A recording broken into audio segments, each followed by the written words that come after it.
Today's video is brought to you by SimpliSafe. Today, we're going to look at 3 progressively more disturbing stories, and at the end of each of them, I will share the photo or photos that are famously associated with them. But before we get into today's stories, if you're a fan of the strange, dark, and mysterious delivered in story format, then you come to the right place because that's all we do, and we upload 1 or 2 times every week. So if that's of interest to you, please offer to give the like button a massage, but apply too little pressure so the experience is unsatisfactory. Also, please subscribe to our channel and turn on all notifications so you don't miss any of our weekly uploads. All right, let's get into today's stories.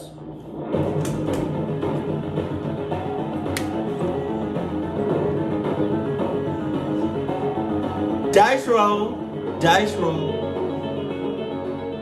On August 15th, 2003, 41-year-old veteran construction worker Ron Hunt was part of a crew that was building a house in Reno, Nevada. On that particular day, Ron knew before he could do anything else on the job site, the first thing he needed to do was drill a couple of large holes in the ceiling of one of the rooms in this house. And so as soon as he got to the job site that morning, he went in the back of his truck and pulled out a 6-foot-tall stepladder and a drill, and then walked into that particular room. Once inside, he opened up his stepladder and placed it where he wanted it, and then he tested his drill by squeezing the trigger a couple of times. And so once he knew that worked, he climbed up the ladder a couple of steps, not to the very top, but just a couple of steps, and began punching holes in the ceiling with this drill. Now, at first, these holes were very easy to punch through. But when he got down and moved the ladder to another section of this room where he also needed holes in the ceiling, when he got up there, he could not get the drill to go through the ceiling. And he didn't really get it because he knew there was nothing behind the ceiling that would stop the drill from going through.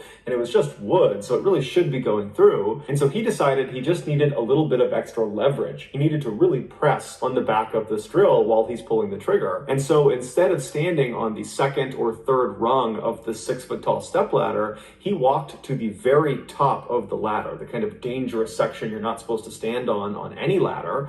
And from there, he was in a better position to really push this drill into the ceiling. And so he gets in position and kind of feels like the ladder's fairly stable. And then he lines up this drill where he wants it. He begins squeezing the trigger. And at the same time, he really pushes with all that extra leverage into the ceiling. And as he does that, he feels the drill starting to go into the wood. But at the same time, he's pushing so hard that he's not realizing he's pushing down with his feet at a bit of an angle. And at some point, he pushes too hard and he causes the ladder to spill out from underneath him. Ron instinctively tried to throw the drill away from him, which is a common practice amongst construction workers. You don't want to land on your gear, it could hurt you. But he wasn't able to throw the drill far enough away from him. And even worse, the drill, when it hit the ground, basically right underneath him, it landed on its back with the drill bit pointing straight up into the air. And so, oh, God! I can kind of see where this is going. Damn! Holy shit! I don't know where it's going. He gonna land on that shit, but I don't know what part. I don't know what body part it is. Oh God! And he fell down face first. His right eye socket landed directly on.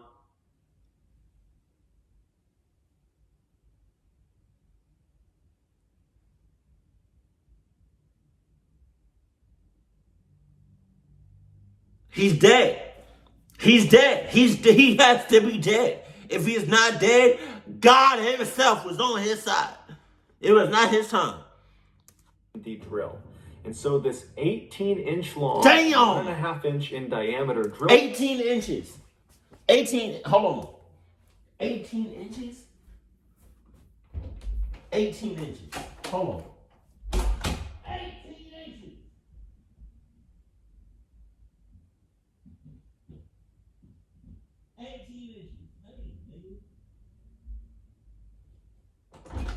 18 inches. I don't know if this is going to be like the same comparison, but 18 inches. Ruler. I guess that says 25 feet.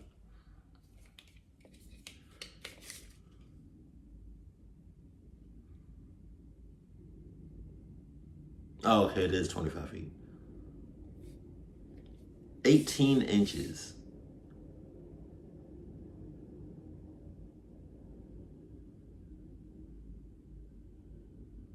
I'm guessing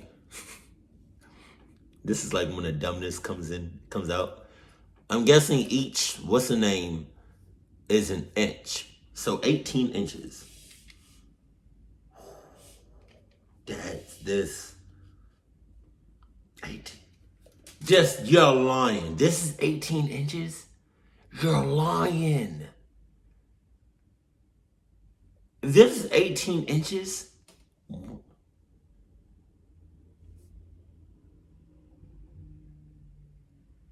1.5.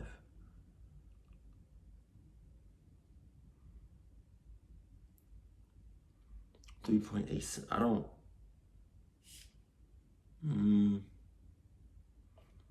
I don't really see any of those numbers that says.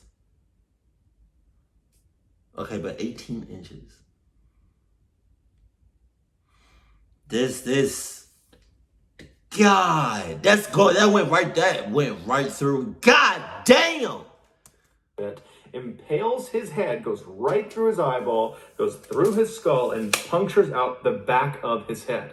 And so Ron, he hits the ground, but he's conscious. What? And so without even rolling over, he just reaches up with his hands and he feels the base of this drill, and then he traces to the drill bit, and he feels it going into his eye, and then he feels around the back of his head, and he feels the rest of the drill coming out of his skull. And at that point, he just starts screaming. The only other worker on the job site at the time was this man named Forrest. And Forrest, who was in a separate part of the job site, he hears Ron screaming. And so he runs over, he goes in the room, and he sees Ron, who's now standing up, cradling the drill base. The bit, the 18-inch bit, is still poking through his head. And so Ron is looking at Forrest and then turns to the side to show him that he's been fully impaled by this thing. And Forrest is totally horrified at what he's seeing. He can't believe Ron is even alive, but then Forrest jumps into action. He rips his shirt off, runs over to Ron, and kind of wraps it around his head to try to control the bleeding a little bit. And then he tells Ron to stay where he is, and then Forrest ran out of the job site, ran about 1,000 feet away to the nearest house, and he was able to use their phone to call paramedics. The paramedics arrive in an ambulance a few minutes later, and they find Ron sitting next to Forrest, just with this drill still in his face. Ron is very obviously in shock because he's not making any sound. He's totally conscious, but he's just kind of staring blankly, holding on to this thing. And so the paramedics, they go over and they detach the drill base from the drill bit. So all that's left is the actual 18-inch rod that's been pushed through his head. And then they take Ron via ambulance to a local hospital. And from there, they actually fly him in a helicopter to a bigger hospital that can handle this kind of injury. And so when he arrives at this larger hospital, they rush him immediately to the operating room. And at first, the surgeons attempted to cut off either end of this bit, the part that's sticking out the front of his eye and the part that's sticking out the back of his head. But they realized once they did that, there would still be this huge piece of bit that was stuck in his skull, and that would obviously be a huge problem.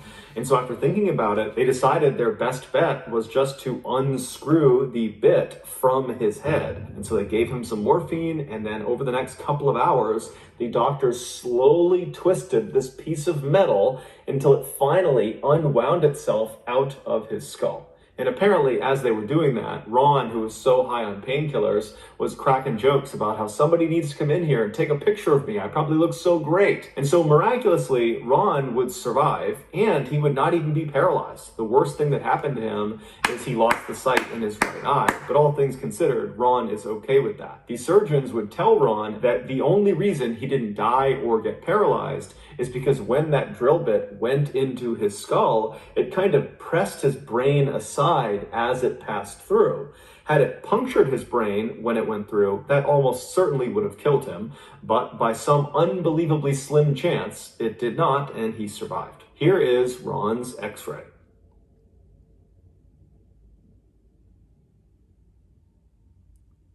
Before we get into the next story, I want to talk about today's sponsor. Ever since I started this channel, I have been shocked at the number of home invasion stories I've come across where the victims locked their doors and lived in a safe neighborhood. And so for this reason, I went out and got SimpliSafe. SimpliSafe is an incredibly effective and easy to use home security system. And honestly, for me, a big selling point was they don't send a company to your house to set it all up. I hate that. It's totally an inconvenience. And usually you don't even know how to use the system at the end of it. So instead, they send you this really neatly packaged prepackaged small kit, and then using their very easy to navigate app, you build the system yourself. And so for reference, it took me less than an hour to do this, and everything worked first try. So it's very, very easy to use. Also, SimpliSafe will fit any home. It's fully customizable. They have all the cameras and sensors for every type of door and window, and they have lots of cool extra stuff like water sensors, temperature sensors, smart locks for doors, and they even have this really cool outdoor camera that has a massive field of vision. It's got 8x zoom, it's got night vision, and so basically at any hour of the day, you can know what's going on outside and inside your home. And SimpliSafe professionally monitors your system all the time, so if anything were to happen, they would call the authorities. So if you want to feel safe like me and my family, then go to simplysafe.com/MrBallen.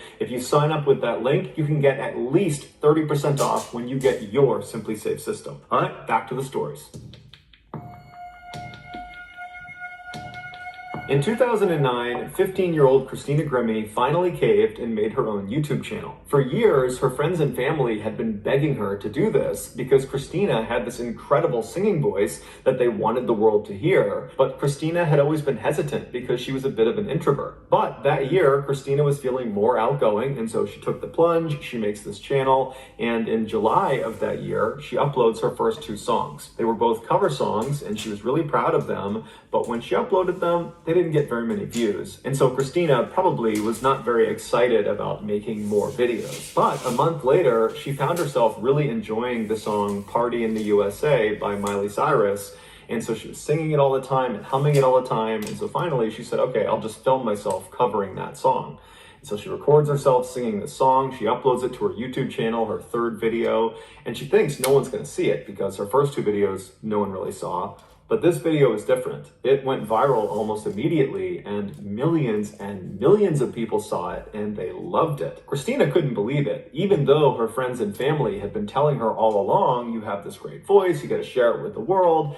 That's different than actually seeing the results of the world saying, you're really great, we love your voice. And so she saw this huge opportunity, and she began uploading more and more music to her channel, and more of her videos went viral. Over the next 4 years, she amassed over 2 million subscribers on her YouTube channel. She put out her own album, and she even went on tour with the mega celebrity pop star Selena Gomez. In 2014, Christina auditioned for the TV singing competition called The Voice. This show only allows a very small number of contestants who are all incredibly talented musicians. They get screened really aggressively before the competition even starts. But despite the very intense competition she was up against, Christina still managed to finish 3rd overall in this competition. Now, she might have been a little bit let down that she didn't finish 1st, but that show did wonders for her career because the judges of this competition were mega celebrity musicians, and every time Christina was on TV doing her performance for the competition, the judges would be raving about how talented she was, and that even if she doesn't win this competition, someone's gonna sign her, she's so incredible. And then sure enough, shortly after that competition ended, Christina was signed to a major record label. But despite being considered a star by the masses, Christina still very much viewed herself as being a YouTuber first, which meant despite her mainstream popularity and fame, she continued to upload songs and vlogs to her YouTube channel. That's me all the way. I'm not a singer, but I know where I came from. I know where I started and how I started. I started on YouTube, you know? That's my foundation.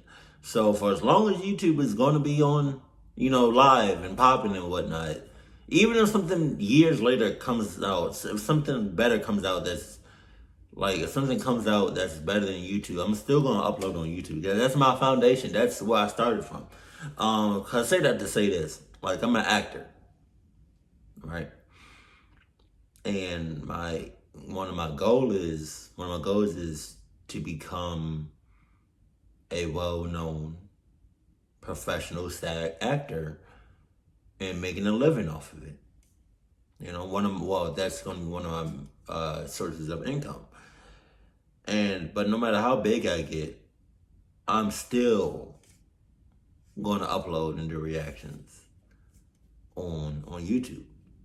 Because I really, really, really love doing this. I've been doing this since 2009, 2010. So, yeah. So don't think, that I'm just going to one day just stop uploading or something like that, because I'm not. I might take a little, a little break or whatever to focus on like a movie or something like that, or maybe touring or something like that, but I will never forget about YouTube, and I will always continue to post on YouTube for as long as YouTube is a thing. So, yeah, I'm not going nowhere. Because she wanted to stay connected to her fans. YouTubers often upload videos that appear very amateur, like not professionally produced. It almost looks like anybody could have picked up their phone and filmed that video. And YouTubers tend to be very candid and show their personality in their videos. And so it makes YouTubers, especially these really popular ones, seem very real and raw and relatable. Unlike traditional celebrities that are kind of outside of society, living in their mansions, living a totally elite and different lifestyle. YouTubers feel like they're your friends. And this was definitely the case with Christina. On her videos, she came off as very humble and gracious and kind and friendly, and so her fans truly adored her. By June of 2016, Christina was still growing in popularity. That's scary though. That's really like, you may think, your favorite YouTubers are a certain way because that's how they present themselves on YouTube, on camera. But they can be a totally different person off of camera. I'm here to say, and I've never broken a promise ever. I promise you, what you see on camera, that's how I am in real life. It may be tweaked a little bit because of entertainment purposes, but like, what you see is what you get. I'm dead ass though. She was asked to be the opening act for this concert in Orlando, Florida that was happening later that month. She agreed, and then on the day of the concert, which was June 10th, she posted to her social media this kind of shout out to all of her fans saying, hey, if you're in the Orlando, Florida area, come out to my show. And then after the show, I'm going to stick around and sign autographs and meet you guys. That night, the venue where this concert was happening was jam-packed, and most of the people were there for Christina, not the main act. Oh, So shit. Christina, she goes on stage, she has this incredible performance, the main act goes on stage, and then around 10 p.m., the concert ends, at which point Christina comes back out from behind stage and went right out into the crowd and began meeting her fans and hugging them and signing autographs and taking pictures. And then at 10:24 p.m., a man who was a fan of Christina's walked down from the back of the venue and kind of awkwardly gestured that he kind of wanted to get a hug. And Christina saw that, and so she smiled and she walked up to him. She opened her arms to give him a big hug. And when she got just a couple of feet away from him, he drew a pistol and he fired 4 shots into her head and into her body.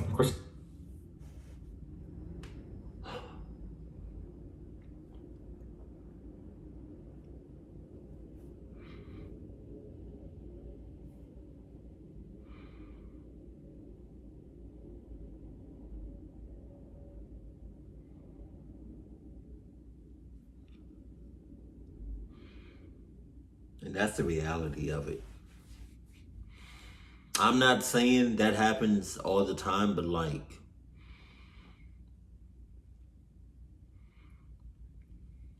with these gatherings and whatnot, and these large groups of people, we don't know everybody. You don't know people's intentions. Like, I want to meet everybody. I want to meet all my fans, right? But like, that's a small part of me is just thinking, what if somebody there clucks me up?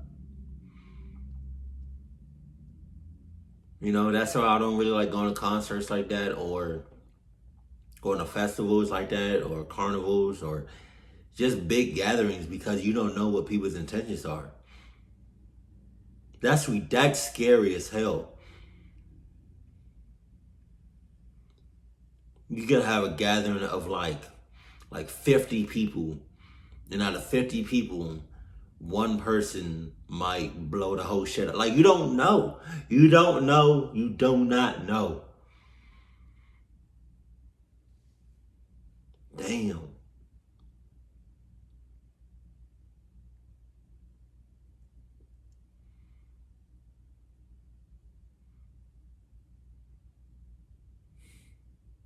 That's why it's important to have security. But then again, you just don't. It's scary. It's scary. It's scary. It's scary. I'm scared. You know, I get scared sometimes. I've never had a meet and greet before, and I do want to have lots of meet and greets. But like, Jesus.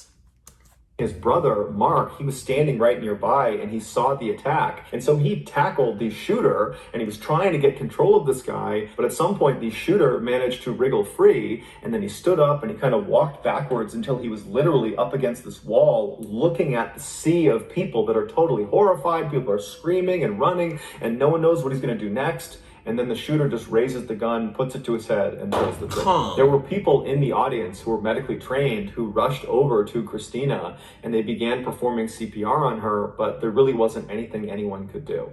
She would die that night at the hospital. Her killer was a 27-year-old man named Kevin Loibel. He, like many people, had become a Christina superfan, but his infatuation with her became a totally unhealthy obsession. And when it eventually dawned on him that he most likely would never have a romantic relationship with Christina, he came to the conclusion that if I can't have her, no one can have her. And so when Christina put that post out on social media asking people to come to Orlando to see her show and meet her after the show, he took that as an opportunity to go kill her. And so he lived in St. Petersburg, Florida, which is 120 miles away. And so he sees this post on social media. He grabs his 2 pistols, some extra ammunition. Jesus. He gets a large hunting knife, and then he calls a cab. The cab drives him 120 miles northeast to Orlando, Florida.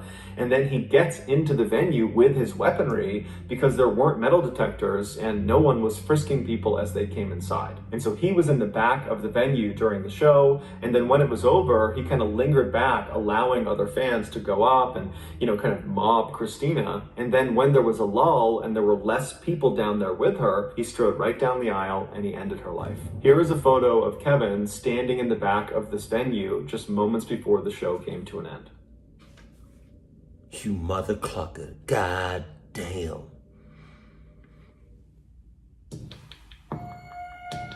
120 times. In 2019, 21-year-old Samantha Josephson was a senior at the University of South Carolina. She was a brilliant student who aspired to be a lawyer. Specifically, she wanted to practice international law. And so in order to do that, she needed to be able to speak other languages besides English. And so during her college years, she had really leaned into Spanish and become quite good at it rather quickly. During her college Spanish studies, one of her professors was a woman named Daniela Jaimes. Daniela very quickly recognized in Samantha that she had this incredible intellect and work ethic and just knew she was destined for greatness. In fact, she compared Samantha to Amal Clooney, who is George Clooney's wife and is considered to be one of the most famous international lawyers ever. And so just out of a general interest to see Samantha succeed, Daniela offered to Samantha to kind of be there for her if she needed anything beyond just Spanish, that she was there to help her with law school applications, or if she needed advice on something, or if she just had ideas she wanted to bounce off of her, she would be available. And Samantha had taken her up on this offer, and by 2019, in Samantha's senior year, the pair had become very close, forming a sort of mentor-mentee relationship. Early that year, Samantha got accepted into her target law school, Drexel University in Pennsylvania. And so after telling her mother and father, Samantha ran to Daniela's office to tell her mentor the great news. And the two hugged and laughed and celebrated right there in the office. It was clear that everything was falling into place for Samantha, and Daniela was just very, very proud of her. A few weeks later, on March 29th, Samantha decided to go out with her friends for some drinks. Now, Samantha normally spent a lot of her time studying, even on the weekends, but since she was about a month away from graduation and she was already accepted to law school and really didn't have that much work since it was the end of the year anyways, she decided she could cut loose for that weekend. So she, along with her friends, head out to this downtown area called 5 Points, which is right near the University of South Carolina, and it's an area that's full of shops and restaurants and bars, so on the weekends it is packed with college students. Samantha and her friends hop from bar to bar, they're having a great time. And then around 2 a.m., the group found themselves in a bar called Bird Dog. And while they were there, because it was so crowded, the group of friends got separated. Now, initially, the friends were trying to reconnect with each other through texts and phone calls, but they were just really struggling to locate each other. And kind of in the middle of all that, Samantha decided that she was just too tired and didn't really feel like staying out any longer. And so she texted her friends and let them know that she was going to head back to her room. So Samantha leaves the Bird Dog bar on her own. She hops in an Uber and she starts driving back towards her campus. Several hours later, after all of Samantha's friends had also finally gone home and then woke up that following morning, they realized Samantha was not in her room. And so they called her, she didn't pick up. They started asking around to other friends who might know where she was, but no one did. And so pretty quickly, Samantha's friends were very, very worried about her because the last they had seen her, she was leaving the bar on her own. And so they were really worried something might have happened to her. And so by 1:30 p.m. that day, on that Saturday, the day after they had gone out, they called the police and reported her missing. At the same time that Samantha was reported missing, there were these two men who were in their mid-20s that were located 70 miles to the east of the University of South Carolina. They were out in this forest and they were hunting for turkeys. Earlier that day, these two men, whose names were Anders and Ryan, they had had no luck actually finding these birds. And so they were getting frustrated. And so by the afternoon, they had split up and were kind of combing this forest on their own to see if they would have more luck solo. And so Ryan, he posted up next to their truck, which was parked on this dirt road that was butted up against the edge of this big forest. And Ryan, with his binoculars, was scanning out across this field that butted up against the tree line of the forest. And he was kind of scanning the tree line, but he still was having no luck finding any turkeys. And then Anders, he actually had walked into that forest, which was right next to Ryan. And he was just kind of walking around looking for the birds as well. But he too was still having no luck. And so around 4:30 p.m., Anders, who's the one in the forest, he finally is just ready to admit defeat and leave empty-handed. And so he turns around and begins walking out of the forest in the direction of Ryan. And so at this point, he's maybe 100 or 200 feet away from Ryan, but the trees are very thick and they can't really see each other.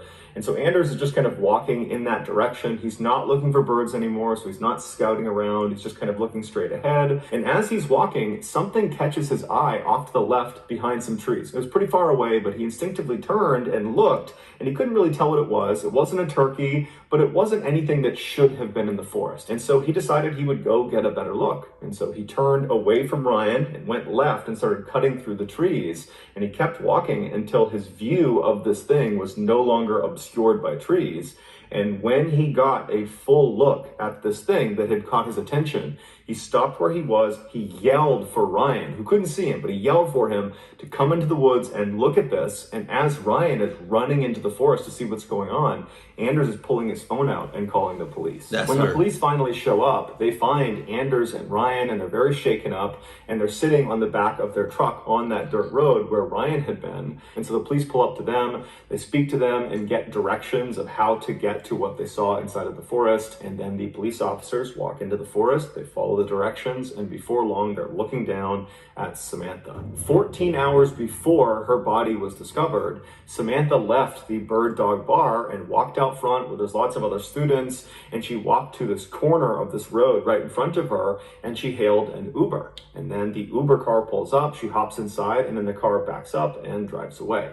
Except that was not an Uber car. That was a car driven by a 24-year-old named Nathaniel Rowland, who was not an Uber driver. He was a guy who had been driving around 5 Points all night, presumably to try to trick people into getting into his vehicle, believing it was an Uber. And finally, his plan had worked. He had pulled in right in front of Samantha. She thought it was her car. She climbed in without question. And then once she was inside, she couldn't get out again because the doors were child locked. There was no way to open them unless they were opened from the outside. Now, initially, Samantha wouldn't have noticed this. She just sat in the back seat. The car backed up. It started driving, except it didn't drive towards her campus. It drove the opposite direction. And the drive from this bar to the campus was only a couple of minutes long. And so even if she wasn't really paying attention, she would have recognized fairly quickly they were going the wrong way, because again, she's expecting to get dropped off within a couple of minutes. Now, we don't know what actually happened inside that car in terms terms of how Samantha actually handled this realization that he was taking her the wrong way. We don't know if she confronted him. We don't know if she tried to open the door and then realized it was child locked. We just don't know. All we know is that Nathaniel drove Samantha to some isolated area, most likely 70 miles to the east, near that forested area where her body was found. And then once he parked wherever he was, Nathaniel pulled out a knife and then leapt into the back seat of his car where Samantha was trapped, and he stabbed her 120 times. What the fuck is wrong with people? And then after he was finished stabbing her, it would take Samantha over 10 minutes to finally die. Within hours of dumping her body in the forest, Nathaniel was posting these normal posts on Facebook of him in front of his car and regular status updates, and he was having very normal interactions with his family and his friends, as if he was completely unaffected by this horrible crime he had just committed. Nathaniel was arrested within 24 hours of the discovery of Samantha's body. While he never offered any motive for the crime, it's believed he simply decided that night he was going to go kill someone. And so he just began prowling around for a victim, and unfortunately, Samantha was just in the wrong place at the wrong time. Nathaniel was ultimately convicted of her murder and was sentenced to life in prison. Here are the final images of Samantha as she climbs into Nathaniel's car. Jesus.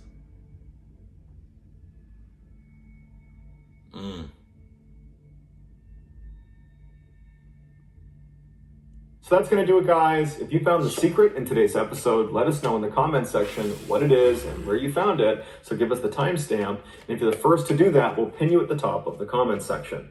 If you got something out of today's episode and you haven't done this already, please offer to give the like button a massage, but apply too little pressure so the experience is unsatisfactory. Also, please subscribe to our channel and turn on all notifications so you don't miss any of our weekly 1 or 2 video uploads. We are now selling merchandise like flannels and hats and sweatshirts and all sorts of stuff. If you're interested, go to shopmrballen.com. If you want to learn about upcoming deals and promotions for our shop, go to our shop's Instagram page. The username is shopmrballen. If you want to get in touch with me, you can direct message me on Instagram or on Twitter. My username for both platforms is the same. It's just MrBallen. I also have a ton of content over on TikTok where my username is also MrBallen. We also have a second YouTube channel just called MrBallen Shorts, where we post random short videos and lost episodes. We also have a Facebook page called MrBallen, where we post condensed versions of the long episodes you see on YouTube. If you have a story suggestion, please submit it to our subreddit just called MrBallen. It's linked in the description below. So whether I see you on Instagram, Twitter, TikTok, Reddit, YouTube, Facebook, or some combination, just know that I really appreciate your support. And until next time, that's going to do it. See ya. Damn.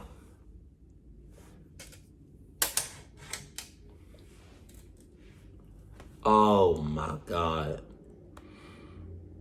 The first one with the drill.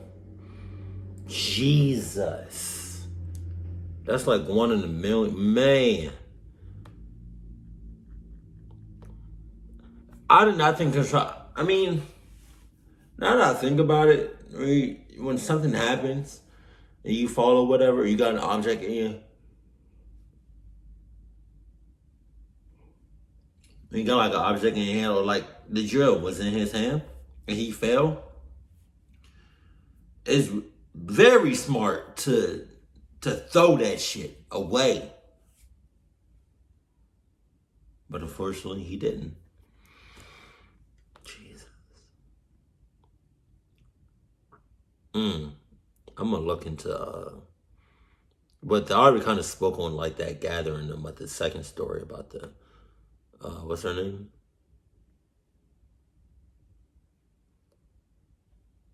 Christina.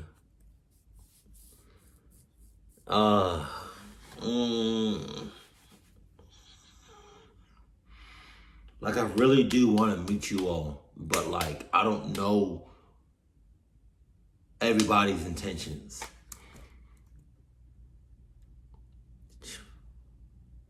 That's ridiculous, man. I'm so sorry.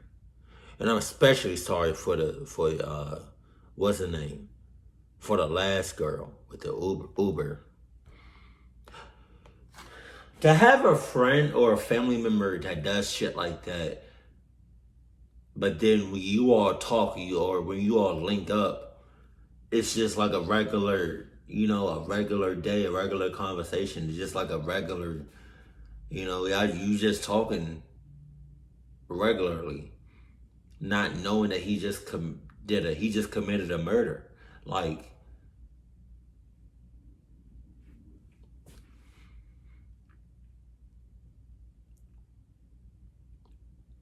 that's like me going to work at Chipotle, but right before, like 30 minutes before my shift, I just did like 2 homicides or some shit like that. Like, that's ridiculous. Like, and I'm just chopping chicken. Like, I'm making rice. Like, but 30 minutes before I clocked in, I did some off the wall shit. Man. Know your peoples. That's all I gotta say about that. Keep it cool, keep it classy, and I love you. Stay happy, my family.